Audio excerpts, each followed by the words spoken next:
अध्याय 71 जोस युस्माइरोबिस।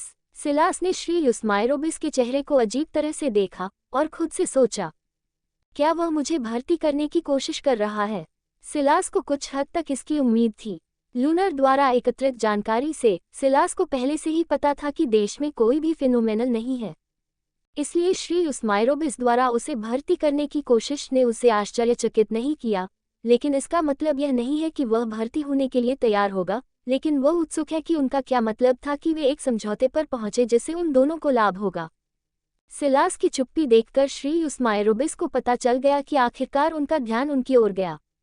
आपने एंड्रेस से कहा कि आप देश की सेना और इसकी अर्थव्यवस्था पर पूरा नियंत्रण चाहते हैं। क्या होगा अगर मैं कहूं कि मैं आपको वह दे सकता हूं जो आप चाहते हैं और बदले में आप मेरी मदद करें जो मैं चाहता हूं? उन्होंने मुस्कुराते हुए कहा। मुझे आप पर विश्वास क्यों करना चाहिए? सिलास ने पूछा। जब उन्होंने श्री युस्माइरोबिस की बात सुनी तो वे असहज महसूस करने लगे। मैं आपसे झूठ क्यों बोलूं? हम शुरू से ही दुश्मन नहीं थे और जहां तक मैं देख रहा हूं, आप बहुत मजबूत हैं, अन्य असाधारण लोगों से कहीं ज्यादा मजबूत, श्री युस्माइरोबिस ने कहा और फिर एक गहरी सांस छोड़ते हुए कहा, मैं आपसे ईमानदारी से कहूं, मुझे ये संगठन बिल्कुल पसंद नहीं है। ये संगठन किसी भी अन्य जगह की तरह ही है, इसे उन लोगों द्वारा नियंत्रित किया जाता है जिनके पास सबसे ज्यादा ताकत है। श्री युस्माइरोबिस कुछ सेकंड के लिए रुके और सिलास को ध्यान से देखा। उनकी आंखों में जटिल भावनाएं थीं। एक दिन मेरी बेटी अजीब तरह से व्यवहार करने लगी। वह अज्ञात समय के लिए बेहोश हो जाती थी और जब वह जागती थी तो वह बहुत पीली और बहुत कमजोर दिखती थी। वह कई दिनों तक हिल नहीं पाती थी। मैं उसे अस्पताल ले गया, पूरी तरह से स्कैन और जांच की, लेकिन उसमें कुछ भी गड़बड़ नहीं पाई गई। डॉक्टर ने कहा कि उसकी हालत ठीक है, लेकिन मुझे पता था कि यह सच नहीं था। कुछ तो गड़बड़ जरूर थी। ये स्थिति तब तक जारी रही जब तक कि एक दिन वह बेहोश नहीं हो गई और फिर कभी नहीं उठी। वह कोमाटोज हो गई।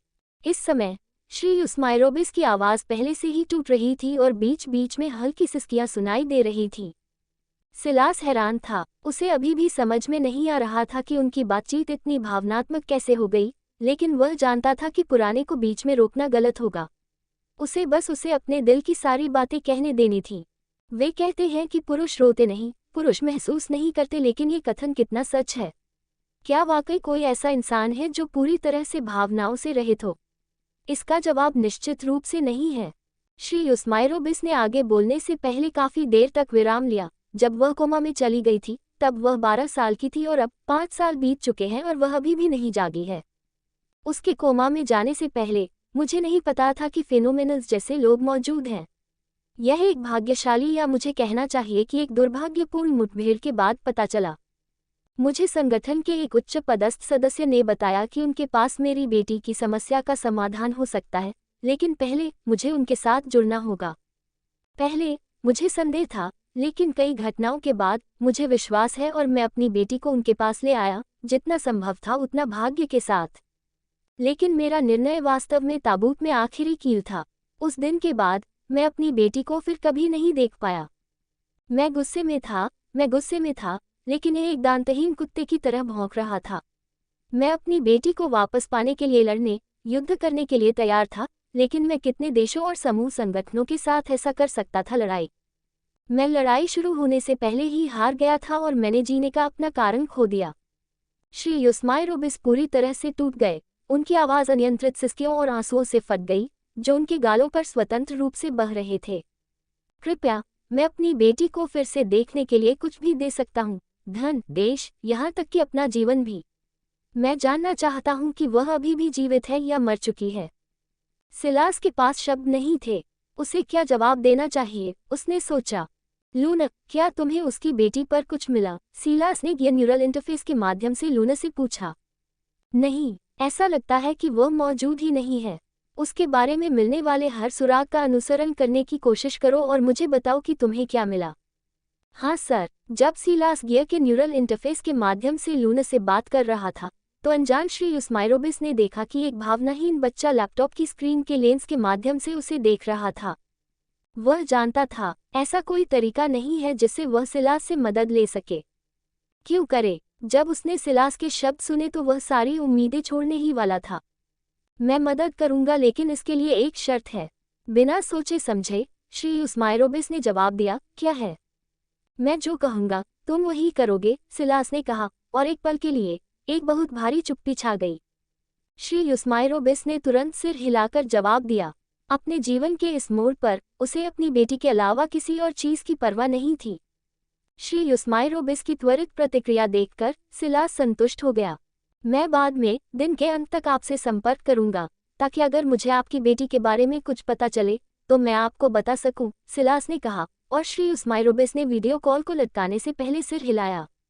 कॉल समाप्त होने के बाद सिलास ने एक गहरी सांस ली। उसने अपने दिल में भावनाओं का एक रोलर कोस्टर महसूस किया। हर गुजरते सेकंड के साथ चीजें और अधिक जटिल होती जा रही हैं, सिलास ने आह भरते हुए खुद से कहा। सिलास ने खुद को आत्मविश्वास और ऊर्जा देने के लिए अपने स्टेटस पैनल को देखने का फैसला किया। नाम सिलास कट, आयु 20, जाति मानव, सिस्टम स्तर अधिकतम, शक्ति 1000, चपलता 1000, सहन शक्ति 1000, बुद्धिमत्ता 1000, करिश्मा 1000, आंकड़े अंक 268 जोड़, महाशक्ति पदार्थ हेरफेर रैंक एफ पुनर्जनन, लॉटरी टिकट 5000, सिस्टम अंक 194,285,000 जोड़, चेन मिशन आय एक व्यवसाय शुरू करें और एक साल में $1 बिलियन का मूल्यांकन प्राप्त करें। वर्ष पुरस्कार मेजबान के प्रदर्शन के स्तर पर निर्भर करेगा। मिशन प्रगति 60.9% मूल्यांकन $609 मिलियन, समय सीमा 301 दिन 13 घंटे।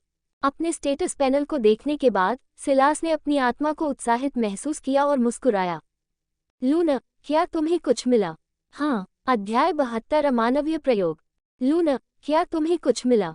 हाँ, मुझे देखने दो, सिलास ने कहा, और निगरानी कैमरे से लाइव फीड गियर की स्क्रीन पर चलने लगी। वीडियो में सिलास ने एक युवा, कमजोर और कमजोर दिखने वाली लड़की को देखा, जो अपनी किशोरावस्था के अंत में थी, एक अज्ञात नीले तरल से भरे कांच के टैंक में डूबी हुई थी। लड़की के हाथों को एक अज्ञात वस्तु द्वारा हथकड़ी लगाई गई थी, जिसमें एक स्थिर टिमटिमाती लाल रोशनी थी। उसके शरीर में अलग अलग रंगों के अज्ञात पदार्थ से जुड़ी अलग अलग छोटी छोटी नलियां थीं। सिलास ने देखा कि लड़की को रखने वाले टैंक के चारों ओर सफेद कोट पहने कुछ लोग खड़े थे। उनके हाथों में नोटपैड थे और वे टैंक के बगल में एक बड़ी स्क्रीन पर प्रदर्शित हो रहे डेटा को रिकॉर्ड कर रहे थे। जब सिलास ने लड़की की भयानक स्थिति देखी तो उसे एक साथ कई भावनाएं महसूस हुईं। भले ही सिलास के पास भावनात्मक बुद्धिमत्ता का कौशल है, लेकिन इससे वह भावनाहीन नहीं हुआ। अगर श्री यूस्माइरोबिस ने उसे जो बताया, उसका मतलब है कि कांच के टैंक में छोटी लड़की 12 साल की उम्र से ही ऐसा कुछ अनुभव कर रही है। जब वह अभी भी लाइव फीड देख रहा था, तो सिलास ने सफेद कोट पहने एक व्यक्ति को देखा, जो एक मशीन के पास गया, जिसमें छोटी जुड़ी हुई नलियां लगी हुई थी, और एक नीला बटन दबाया। बटन दबाए जाने के बाद लड़की से जुड़ी एक ट्यूब सिकुड़ गई और लड़की से एक लाल तरल पदार्थ निकाला गया, जो ट्यूब से होकर उपकरण में स्थित एक छोटी शीशी में डाला गया। ऐसा करने के बाद व्यक्ति ने शीशी उठाए और सर्जिकल टेबल की ओर चला गया, जिस पर अलग अलग उम्र के पुरुष और महिला अलग अलग व्यक्ति लेटे हुए थे। सभी के साथ छोटी छोटी ट्यूब लगी हुई थी और बेहद तंग दिखने वाली पट्टियां थीं, जो उन्हें सर्जिकल टेबल पर कसकर बांध रही थी। सफेद कोट वाला व्यक्ति एक टेबल की ओर चला गया, जिस पर एक अधेड़ उम्र का आदमी लेटा हुआ था, और टेबल के पैरों के पास एक सपाट पैड पर पड़ी एक सिरिंज उठाए और इसका इस्तेमाल करके शीशी से लाल तरल निकाला और फिर उसे आदमी के बगल में मशीन से जुड़ी एक उभरी हुई ट्यूब में इंजेक्ट किया। तरल इंजेक्ट होने के बाद यह एक ट्यूब से होकर आदमी के शरीर में इंजेक्ट हो गया। अगले ही पल अधेड़ उम्र का आदमी टेबल पर जोर से ऐंठने लगा। जब सफेद कोट वाले व्यक्ति ने ये देखा, तो उसने टेबल के बगल में एक बटन दबाया और टेबल के किनारे से एक कांच का गुंबद फैल गया और ऐंठन वाले आदमी को ढक दिया। उसे टेबल के आधार के रूप में एक पॉड में बंद कर दिया। रात के 10:28 आदमी लगातार ऐंठन महसूस कर रहा था। हर गुजरते मिनट के साथ तीव्रता बढ़ती जा रही थी। ऐंठन जारी रहने के साथ ही उसके शरीर में अजीबोगरीब बदलाव होने लगे। आदमी का शरीर तुरंत फूल गया और अगले ही सेकंड में फट गया। शरीर को कांच के गुंबद से घेरने के कारण विस्फोट को रोक दिया गया। सफेद कोट पहने व्यक्ति ने ये देखा और पैड पर कुछ लिखकर चला गया। सिलास ने ये देखा और एक ही समय में चौंक गया और क्रोधित हो गया। क्या वे इस तरह से अपने प्रयोग कर रहे हैं? ये किस तरह का अमानवीय प्रयोग है? क्या उनके लिए जीवन वास्तव में इतना बेकार है? सिलास ने अपनी आवाज में गुस्से के साथ कहा। लूना, स्थान कहाँ है? अंटार्कटिका। अंटार्कटिका हुआ। उन्होंने निश्चित रूप से एक गुप्त और छिपी हुई जगह चुनी है, लेकिन मेरे लिए नहीं, सिलास ने मुस्कुराते हुए कहा, ये देखते हुए कि उसे पहले से ही वह जानकारी मिल चुकी है जिसकी उसे जरूरत थी। सिलास ने लूनर को लाइव फीड बंद करने के लिए कहा। सिलास शायद एक पिता के रूप में श्री यूस्माइरोबिस की भावना को न समझ पाए, लेकिन एक भाई और एक बेटे के रूप में वह समझ गया कि किसी प्रियजन को खोने का क्या मतलब होता है। लेकिन श्री यूस्माइरोबिस की स्थिति अलग है, क्योंकि वह अपनी बेटी के वास्तविक भाग्य के बारे में नहीं जानता है। वह अभी भी इस उम्मीद पर कायम था कि उसकी बेटी अपने वास्तविक भाग्य को जाने बिना भी अभी भी जीवित हो सकती है। सिलास श्री यूस्माइरोबिस को उनकी बेटी की स्थिति में मदद करने का इरादा रखता है, क्योंकि यह उसके और उसकी योजनाओं के लिए बहुत फायदेमंद होगा। श्री यूस्माइरोबिस को कॉल करने का इंतजार करने के बजाय सिलास ने लाइव फीड का एक हिस्सा श्री यूस्माइरोबिस को भेजने का फैसला किया, जो उनकी बेटी की स्थिति को दर्शाता है। संदेश भेजे जाने के बाद सिलास ने फैसला किया कि अब होटल छोड़ने और अपनी महाशक्ति विकसित करने के लिए द्वीप पर जाने का समय आ गया है। सिलास अपनी सीट से उठे और पेंटहाउस की लिफ्ट की ओर बढ़े, जो उसे सीधे होटल के प्रवेश द्वार पर ले गया, और वह प्रवेश द्वार पर पहुंचा, जहां श्री जोस पहले से ही उसका इंतजार कर रहे थे। कार में सिलास ने खिड़की से बाहर देखा, देश की लुप्त होती सुंदरता की प्रशंसा करते हुए, जैसे ही उसने श्री यूस्माइरोबिस की बेटी की स्थिति के बारे में सोचा। श्री यूस्माइरोबिस को निर्धारित समय से पहले उनकी बेटी की जानकारी भेजने के बारे में सिलास के पास स्वाभाविक रूप से अपने कारण हैं। वह श्री यूस्माइरोबिस के साथ साझेदारी बनाना चाहता है, और इस तरह की चीजें विश्वास और क्षमताओं पर आधारित होती हैं। सिलास बूढ़े आदमी को दिखाना चाहता है कि वह सक्षम से अधिक है और उस पर भरोसा किया जा सकता है। वह जानता था कि यही एकमात्र तरीका है जिससे वह जल्दी से वह प्राप्त कर सकता है जो वह चाहता है। सिलास पहले से ही अनुमान लगा सकता था कि अपनी बेटी के वीडियो वाले संदेश को प्राप्त करने के बाद बूढ़ा आदमी कैसा महसूस कर रहा होगा। वह बहुत क्रोधित और असहाय महसूस कर रहा होगा। उसे नहीं पता कि क्या करना है। उसे संगठन के उन पुराने लोगों को टुकड़े टुकड़े करने का मन तो जरूर होगा, लेकिन उसे अपनी अक्षमता का एहसास होगा और उसकी असहायता की भावना और भी बढ़ जाएगी, जिससे वह उदास हो जाएगा और लगभग मौत की कगार पर पहुंच जाएगा। जब वह निर्णायक मोड़ पर होगा तो उसे मेरी और मेरी उस क्षमता की याद आएगी कि मैं उसकी बेटी का निगरानी वीडियो प्राप्त कर सकता हूं, बिना इसमें शामिल व्यक्तियों को सचेत किए। पहले तो उसे संदेह और आशंका होगी, लेकिन अपनी बढ़ती हुई असहायता के कारण उसके पास मुझसे संपर्क करने और मदद मांगने के अलावा कोई विकल्प नहीं होगा। सिलास ने स्थिति का सावधानीपूर्वक विश्लेषण करने के लिए जो महसूस किया वह किया और मुस्कुराया। यह उसके लिए ठंडा और हृदयहीन लग सकता है, लेकिन उसे इसकी परवाह नहीं थी। सिलास पहले से ही इतनी भावनाएं महसूस करने वाला व्यक्ति नहीं था।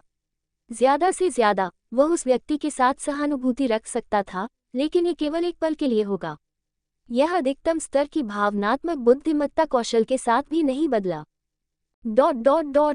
कुछ मिनट बाद द्वीप पर एक समाशोधन पर सिलास कमल की मुद्रा में बैठ गया और ध्यान करना शुरू कर दिया। कृपया पुस्तक का समर्थन करना जारी रखें, जैसा कि पहले से ही समर्थन करने वाले लोग कर रहे हैं। धन्यवाद। मुझे उपन्यास पर अपने विचार और विचार अवश्य बताएं। अध्याय 73 सफलता प्रगति। सिलास कमल की मुद्रा में बैठ गया और ध्यान करना शुरू कर दिया। हवा में मौजूद काली ऊर्जा को महसूस करने की कोशिश कर रहा था। वह पहले भी ऐसा कर चुका था और वह पहले से ही जानता था कि क्या होने वाला है। पहली बार के विपरीत सिलास को अपने आसपास की हवा में कुछ बदलाव महसूस करने में कम समय लगा। वह हवा में वही अजीब और जानी पहचानी उपस्थिति महसूस कर सकता था। पहले के विपरीत जब वह केवल काली ऊर्जा को महसूस कर सकता था, अब सिलास उसे लगभग कल्पना कर सकता था। यह एक पहेली की तरह लग रहा था और एक सूक्ष्म विनाशकारी भावना दे रहा था। सिलास जानता था कि उसे इस समय क्या करना है और उसने तुरंत अपने आसपास की हवा में मौजूद काली ऊर्जा को अवशोषित करना शुरू कर दिया। तुरंत ही उसे लगा कि उसके चारों ओर एक शून्य बन गया है और एक अदृश्य पदार्थ उसके शरीर में प्रवेश करने लगा है, और सिलास को लगा कि उसके शरीर और उसके आसपास का तापमान तेजी से गिर रहा है, लगभग जमने की डिग्री तक। पिछली बार महसूस की गई सहज अनुभूति के विपरीत इस बार उसे लगा कि उसे अचानक आर्कटिक महासागर के ठीक बीच में एक विशाल बर्फ के स्लैब पर फेंक दिया गया है। यह एक ऐसी अनुभूति थी जो बहुत ही असहज और जानलेवा लगनी चाहिए थी, लेकिन अजीब तरह से सिलास को थोड़ी सी बेचैनी के अलावा कुछ भी महसूस नहीं हुआ। जैसे जैसे ऊर्जा उसके शरीर से गुजरती गई, सिलास को लगा कि यह अनुभूति और भी मजबूत हो गई है और उसे लगा कि उसका शरीर तेजी से जम रहा है। सिलास इस अनुभूति में खो गया और एक अज्ञात समय बीतने के बाद सिलास को लगा कि उसकी चेतना धीरे धीरे उसके शरीर से दूर जा रही है। अगले ही पल सिलास ने खुद को फिर से परिचित अंधेरे स्थान में पाया, लेकिन इस बार इसमें बहुत बड़ा बदलाव था। प्रकाश के विरल धब्बों वाला पिछला अंधेरा स्थान अब अलग अलग रंगों की बहुत सारी प्रकाश गेंदों से भर गया था। प्रकाश के रंग नीले, सफेद और भूरे रंग के होते हैं। ये देखकर सिलास पहले से ही अनुमान लगा सकता था कि प्रकाश गेंदों के रंग उसकी महाशक्ति की वर्तमान प्रगति से संबंधित थे।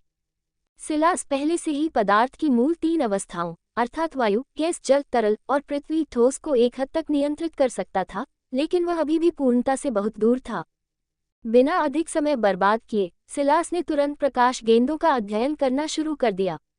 सिलास को लगा कि उसका वर्तमान अवशोषण और साधना सत्र पहले से बेहतर था।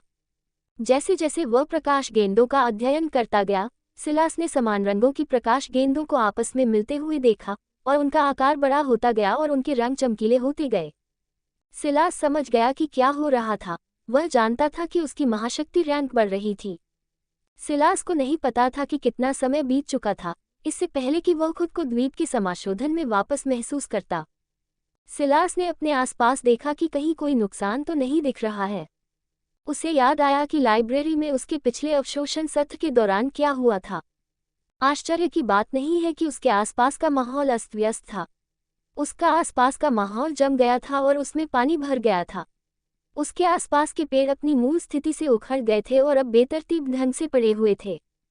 क्या ये हर खेती के सत्र के दौरान होता रहेगा? सिलास ने खुद से पूछा। बहुत हताश महसूस करते हुए उसने देखा कि अब उसकी खेती की जगह क्या हो गई है।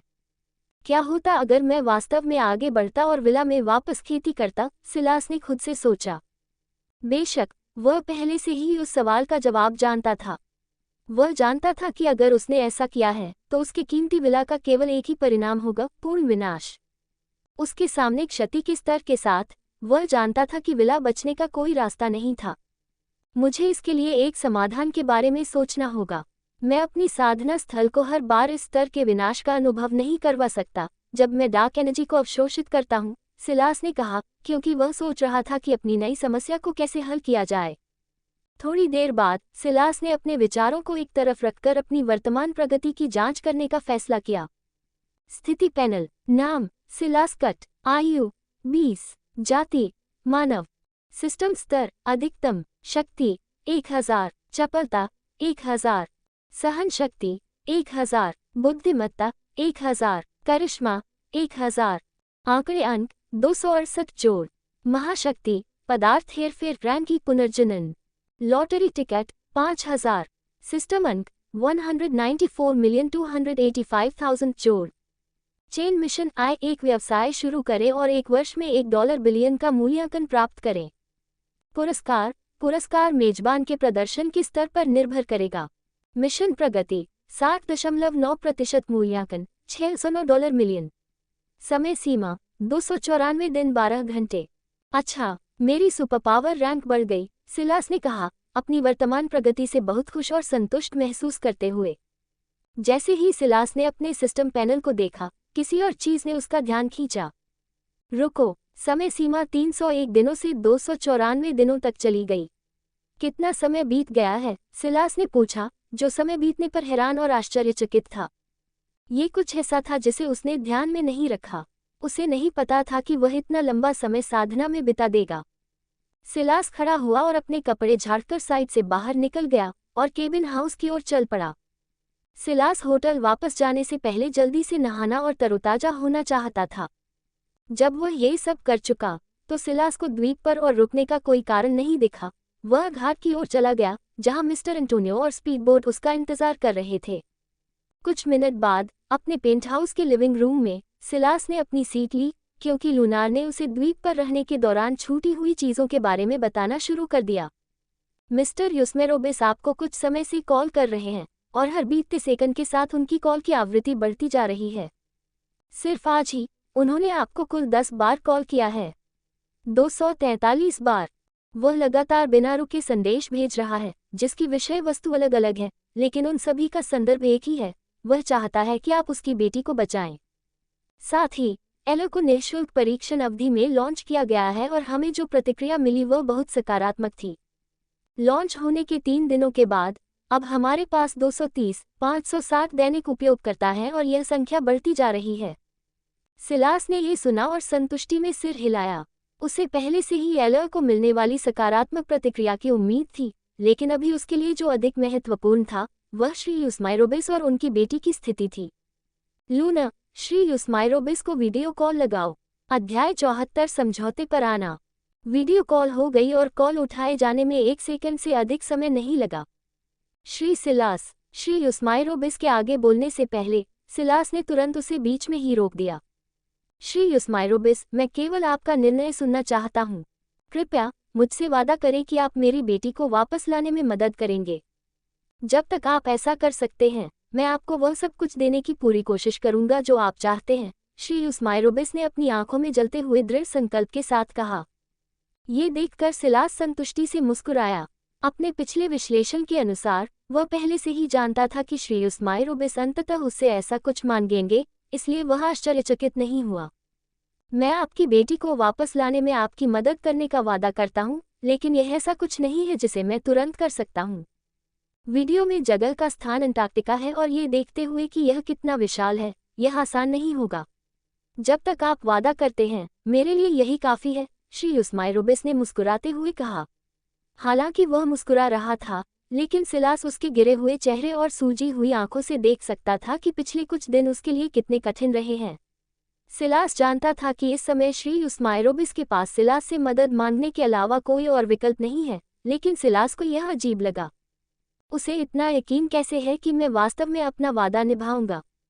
सिलास ने श्री यूस्माइरोबिस से यह सवाल पूछने का फैसला किया, और जो जवाब उसे मिला उससे उसे समझ में आ गया कि वह वास्तव में उस पर भरोसा नहीं कर रहा है, बल्कि अपनी शेष आशा सिलास पर टिकाए हुए है कि वह उसकी बेटी को बचा सके। बेशक, चूंकि सिलास ने पहले ही उसकी मदद करने का वादा किया था, इसलिए वह स्वाभाविक रूप से ऐसा करेगा। ये देखते हुए कि वे पहले ही समझौते पर आ चुके हैं, श्री यूस्माइरोबिस ने सौदे के अपने हिस्से को पूरा करना शुरू करने का फैसला किया। तो बदले में आप क्या चाहते हैं? आप एक द्वीप खरीदने के लिए आए थे, लेकिन एंड्रेस से पूछने के आपके कार्यों से देश की सेना और अर्थव्यवस्था पर पूर्ण नियंत्रण के लिए, मुझे पता है कि आपके मन में कुछ और भी है, श्री यूस्माइरोबिस ने उत्सुकता से पूछा। अगर वह कहता है कि वह सिलास के बारे में उत्सुक, भ्रमित और संदिग्ध नहीं है, तो वह झूठ बोल रहा होगा। उसे याद आया कि जब उसने सिलास के बारे में पहली बार एंड्रेस से सुना था, तब वह उसे एक ऐसे बच्चे के बारे में रिपोर्ट करने आया था जो उनसे एक द्वीप खरीदने के लिए $500 मिलियन की अतिरंजित राशि का उपयोग करना चाहता है। उस समय श्री यूस्माइरोबिस को लगा कि सिलास समूह के परिवारों में से किसी एक का कोई बेकार बच्चा है, लेकिन वह उत्सुक था, इसलिए उसने एंड्रेस से प्रस्ताव स्वीकार करने और उसके साथ एक बैठक तय करने के लिए कहा। इसके बारे में सोचने पर उसे एंड्रेस से कभी रिपोर्ट वापस नहीं मिली। वर्तमान में वापस, सिलास ने श्री यूस्माइरोबिस के प्रश्न को सुनकर संतुष्टि में सिर हिलाया। क्या बूढ़ा सांप है? वह जल्दी से मुझे अपना ऋणी बनाना चाहता है। अच्छा, हालांकि मैं इसके खिलाफ नहीं हूँ। वेनेजुएला की अपनी दूसरी यात्रा से पहले ही सिलास के मन में एक योजना थी।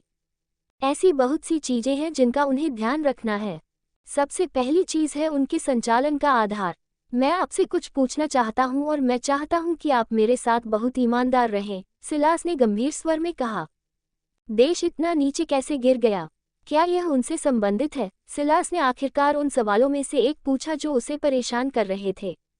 भले ही सिलास वैश्विक प्रवृत्ति और समाचारों से अपडेट रहने वाले व्यक्ति नहीं हैं, लेकिन लूनार से उन्होंने वेनेजुएला की पिछली शानदार स्थिति के बारे में सुना था।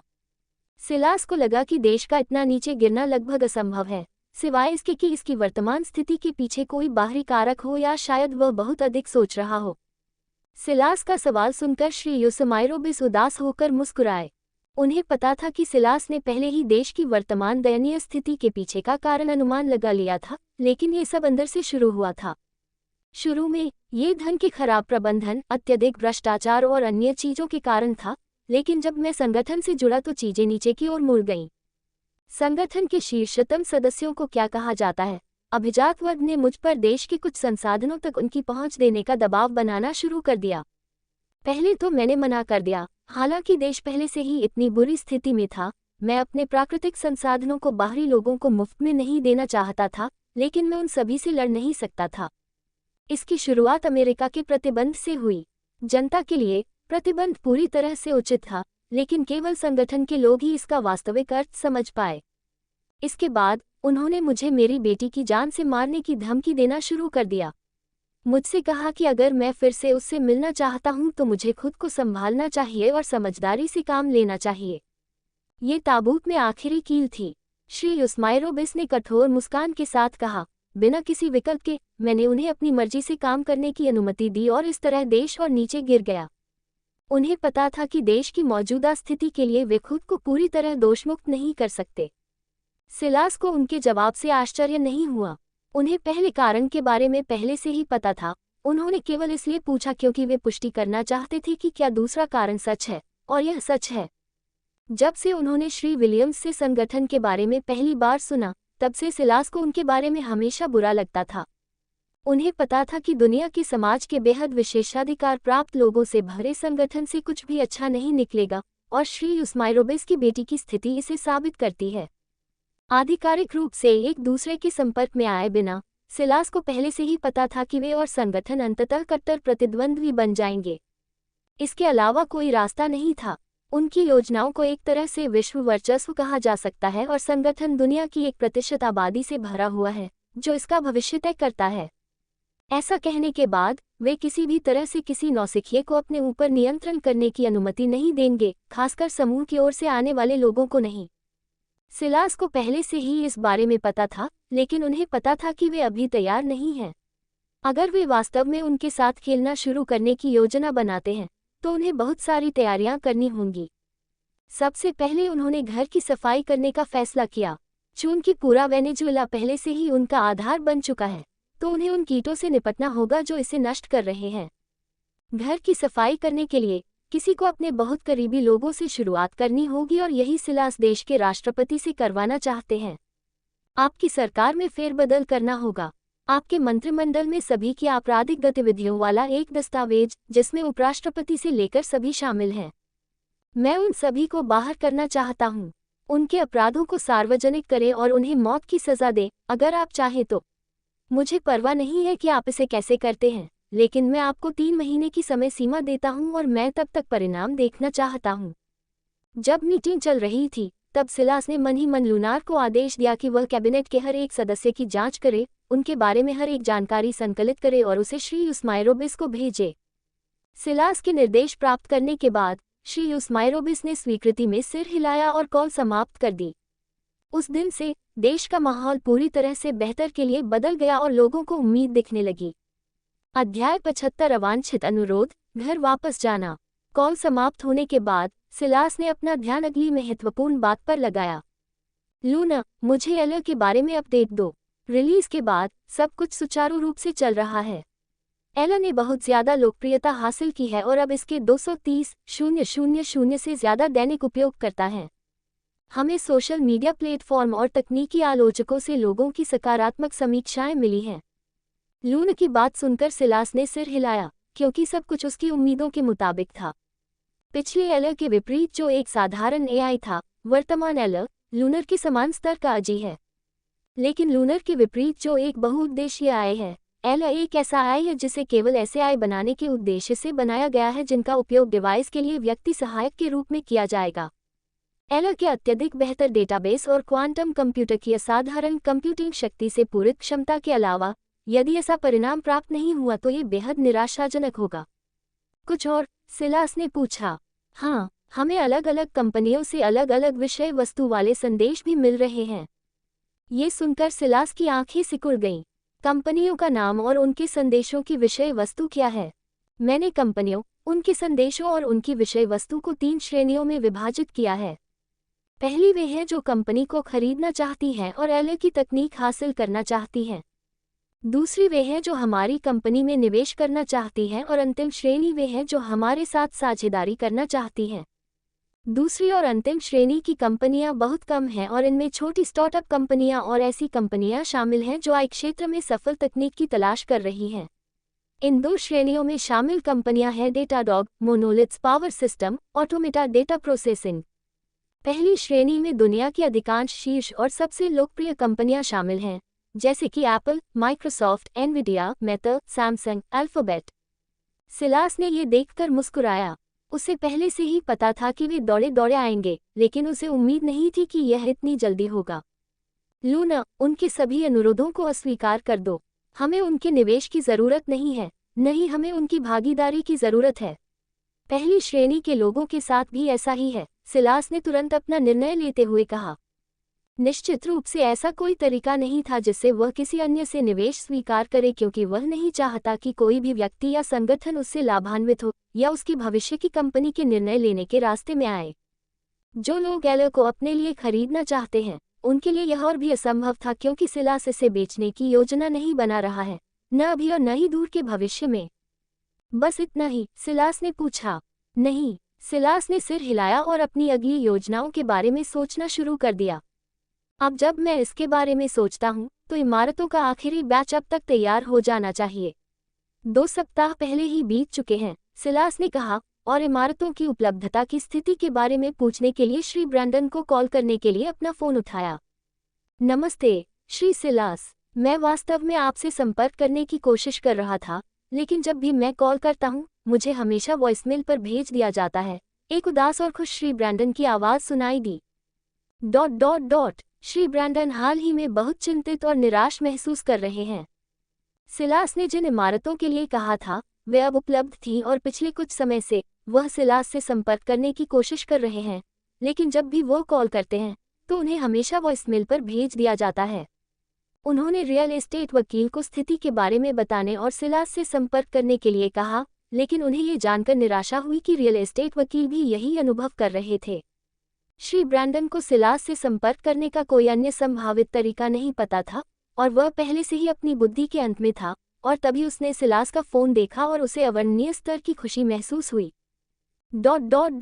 सिलास श्री ब्रैंडन के शब्दों पर मुस्कुराया, क्योंकि वह जानता था कि श्री ब्रैंडन उससे संपर्क करने में असमर्थ क्यों है। इसका उत्तर यह है कि द्वीप में अपने साधना सत्र के दौरान उसका फोन एयरप्लेन मोड पर था। मैं हाल ही में बहुत व्यस्त रहा हूँ, मुझे लगता है कि इसीलिए आप मुझसे संपर्क करने में असमर्थ हैं, सिलास ने कहा, जो भी संभव स्पष्टीकरण दे सकता था। ऐसा नहीं है कि वैसे भी इसकी आवश्यकता थी, लेकिन उसे ऐसा करने का मन कर रहा था। मैं समझता हूँ श्री सिलास, आपकी स्थिति वाला कोई व्यक्ति हमेशा किसी न किसी काम में व्यस्त रहेगा, श्री ब्रैंडन ने उत्तर दिया। वह जानता था कि वह सिलास को दोष नहीं दे सकता। उसे अपने गोल्डन गोखा से अपने सबसे बड़े ग्राहक को दोष क्यों देना चाहिए।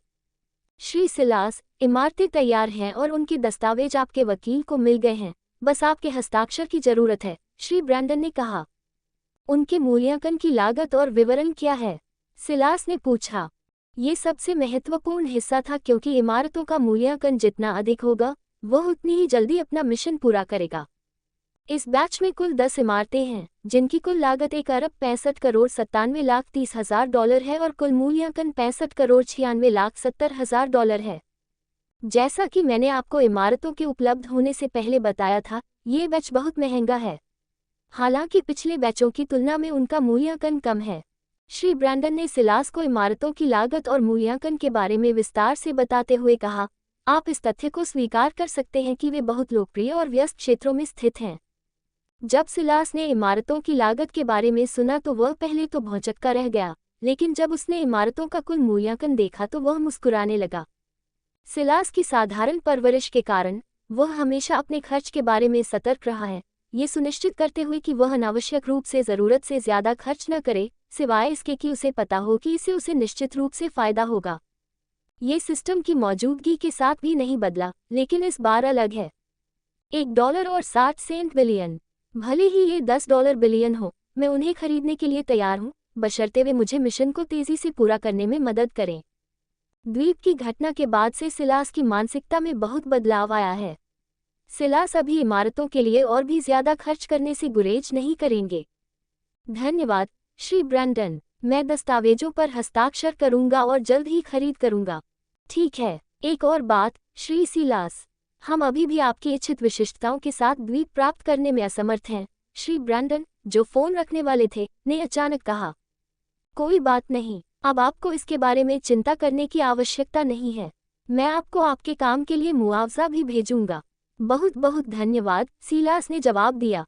वेनेजुएला से आने के बाद ये बात उनके दिमाग से निकल गई, अन्यथा वे श्री ब्रैंडन को फोन करके द्वीप की तलाश बंद करने के लिए कहते।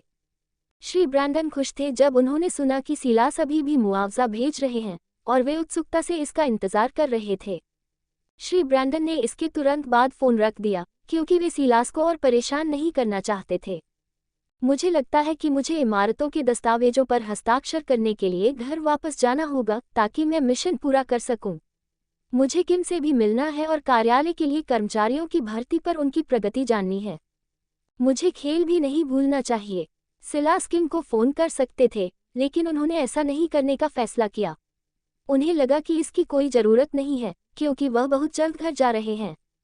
जब मैं सफाई कर लूँगा और यह मेरे और मेरे परिवार के लिए पूरी तरह सुरक्षित होगा तो मैं अपना संचालन बेस वेनेजुएला में ले जाऊँगा। लूना, व्यवस्था करो, मैं ओकलैंड वापस जा रहा हूँ। जी सर। तुरंत सिलास उठ खड़ा हुआ और अपने कमरे और होटल से बाहर निकलकर हवाई अड्डे की ओर चल पड़ा। अध्याय 76। घर पिता। माइक्रोसॉफ्ट मुख्यालय, रेडमंड, वाशिंगटन, USA। कंपनी के भवन के एक सम्मेलन कक्ष में लोगों का एक समूह एक मेज के चारों ओर बैठा हुआ दिखाई दिया। उनके शरीर से एक बहुत ही सघन, अधिकारपूर्ण और आत्मविश्वासी आभा निकल रही थी जो उनके पेशेवर रूप से अत्यधिक आकर्षक रूप से पूरक थी। एक आदमी जो भारतीय मूल का लग रहा था मेज के अंत में बैठा था।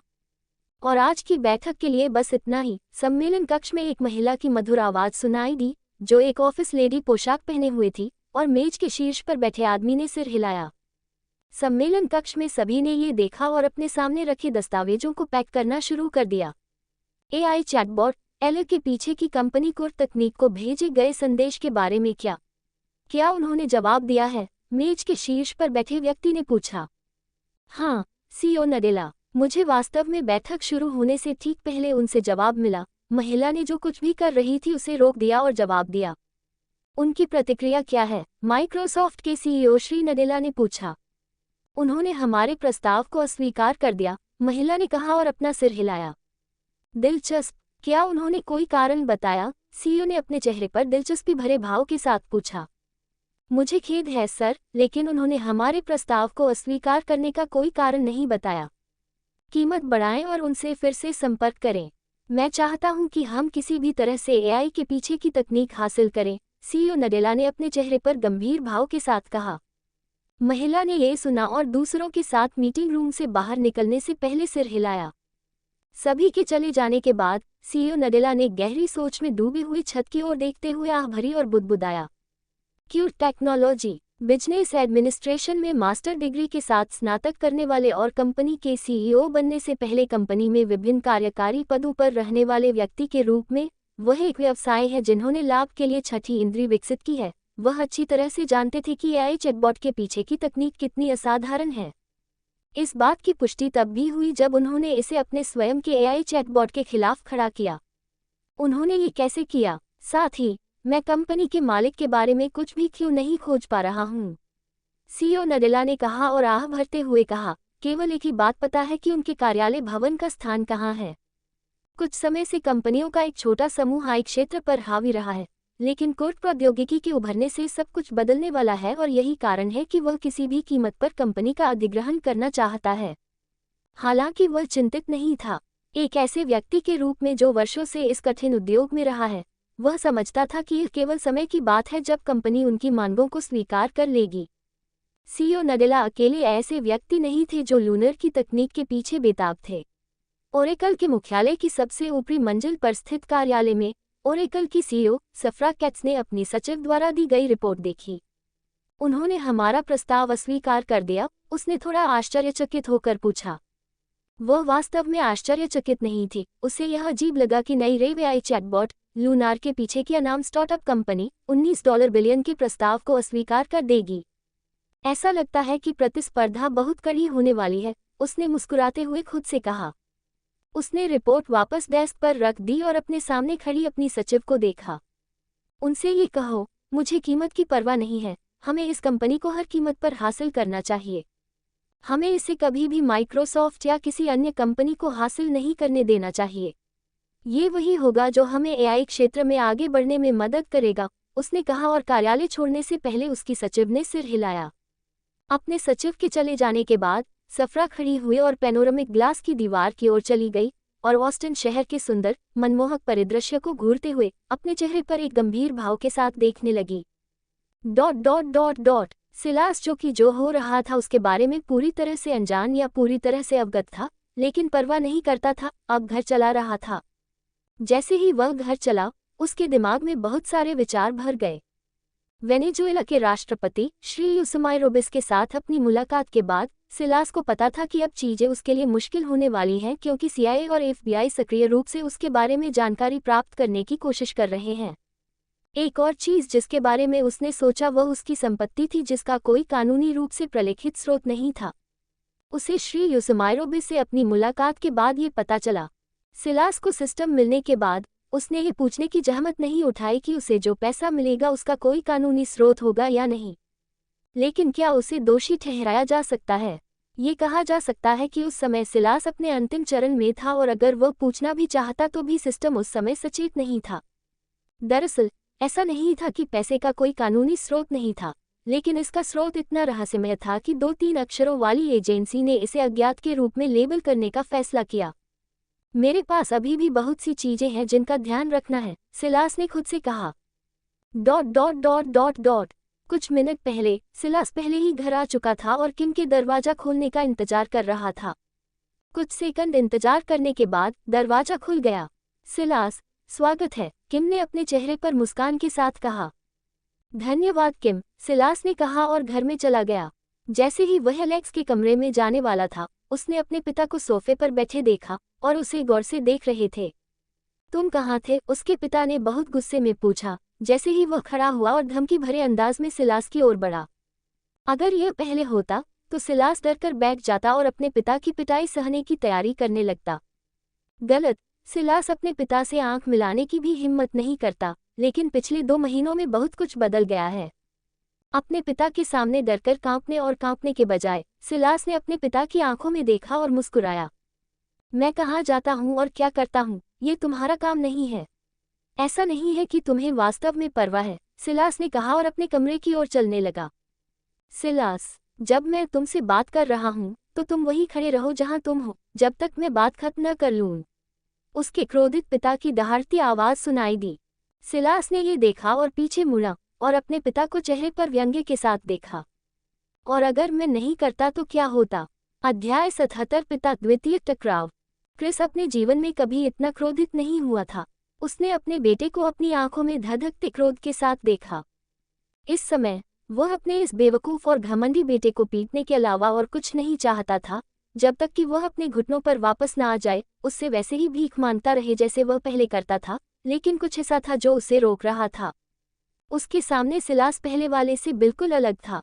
पहले वाला सिलास उसकी आंखों में देखने की भी हिम्मत नहीं करता था और उससे बात करना भी आत्महत्या करने जैसा होता था, लेकिन उसके सामने वाला उसे बहुत खतरनाक एहसास देता है।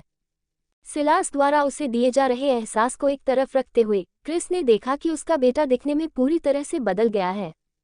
पिछले सिलास की शक्ल बेहद बदसूरत और देखने में लगभग घिनौनी थी, लेकिन वर्तमान सिलास की शक्ल ऐसी है जिसे हर लड़की का सपना कहा जा सकता है। साथ ही सिलास के शरीर पर कपड़े उच्च गुणवत्ता और विलासिता की चीखें लगाते हैं। सिर्फ सिलास के बारे में ही नहीं, बल्कि उसने ये भी देखा है कि घर में हाल ही में बहुत सी चीजें बदल गई हैं। भले ही वह बहुत देर से घर आता है, बहुत नशे में और नशे में, उसने एलेक्स और किम के व्यवहार और घर के माहौल में थोड़ा अंतर देखा है। वास्तव में अगर उसे किम ने यह नहीं बताया होता कि दरवाजे पर खड़ा व्यक्ति सिलास है, तो वह सिलास को अजनबी कहता। क्रिस ने सिलास में अपने बदलावों को महसूस किया और देखा, फिर भी वह पीछे नहीं हटा। उसे लगा कि सिलास के पिता के रूप में उसे अपने बेटे को कुछ गलत करने पर अनुशासित करने का अधिकार है। तुमने अभी क्या कहा? क्रिस ने सिलास की ओर बढ़ते हुए धमकी भरे अंदाज में पूछा। चाहे सिलास में कितने भी बदलाव आए हों, चाहे वह कितना भी बड़ा हो गया हो, वह अभी भी उसका बेटा है और वह तब तक रहेगा जब तक वह ये तय नहीं कर लेता कि वह नहीं है। सिलास ने अपने पिता को अपनी ओर आते देखा और मुस्कुराया। हालांकि उसके पास दिमाग पढ़ने की कोई महाशक्ति नहीं है, लेकिन वह जानता था कि उसके पिता के दिमाग में क्या चल रहा था। सिलास ने एक मुस्कान दी जो मुस्कान जैसी नहीं लग रही थी और पूछा, मैंने कहा, और अगर मैं नहीं करता तो क्या होगा? आप इसके बारे में क्या करने जा रहे हैं? मुझे मारो। निराश करने के लिए क्षमा करें, लेकिन आपको एक और डराने धमकाने की रणनीति आजमानी होगी, सिलास ने कहा। उसकी आवाज़ उसके दिल में बढ़ते गुस्से के कारण थोड़ी ऊंची हो गई। हालांकि मैं उत्सुक हूँ। जब भी तुम वापस आते हो और तुम्हारा मूड बहुत खराब होता है, तुम हमेशा मुझे मारते हो और मेरा अपमान करते हो। मैं पूछना चाहता हूँ, क्यों? क्या ऐसा इसलिए था क्योंकि मैं कमज़ोर था, या तुम मुझसे नफरत करते थे जैसा कि तुम हमेशा कहते थे? तुमने मुझे बदकिस्मत कहा। तुमने कहा कि मैं ही कारण हूँ कि तुम्हारे लिए सब कुछ खराब हो गया। मैं अब पूछना चाहता हूँ, मैं तुम्हारी वर्तमान स्थिति का कारण कैसे बना? सिलास ने पूछा और बिना पीछे हटे अपने पिता की आंखों में देखा। सिलास को लगा कि अब समय आ गया है कि चीजें बदल जाएं। इतने सालों से वह अपने पिता के लिए पंचिंग बैग और अपने पिता के लिए अपनी कुंठाओं को बाहर निकालने का साधन रहा है। बहुत लंबे समय तक उसने अपमान, गाली गलौज को सहन किया जो उसके पिता ने उसके अंदर पिघला दिया क्योंकि उसके पास बोलने की ताकत नहीं थी, लेकिन चीजें बदल गईं। क्रिस, सिलास की तरह, वह भी पीछे हटने को तैयार नहीं था। वह नहीं करेगा, उसका अहंकार उसे ऐसा करने नहीं देगा। सिलास, मैं तुम्हारा पिता हूँ और जब मैं तुमसे बात करता हूँ तो तुम सम्मान में अपना सिर नीचे झुका लेते हो, क्रिस ने सिलास के चेहरे पर चिल्लाते हुए कहा। उसकी बात पर उसका गुस्सा उबलने लगा और वह अपना आपा खोने वाला था। उसकी बातें सुनकर सिलास हंसा, लेकिन कोई भी उसके अंदर छिपे हुए गुस्से को महसूस कर सकता था। अब जब उसने इस बारे में सोचा तो उसने हमेशा अपने साथ हुई हर बात के लिए मासूम सिलास को ही क्यों दोषी ठहराया था। रात के 11:39। वह कैसे बन गया जिससे वह इतनी नफरत करता था? उसने अपना आपा खोना कहाँ से शुरू किया? मेरे पिता, ये बात आपकी जुबान पर अजीब है।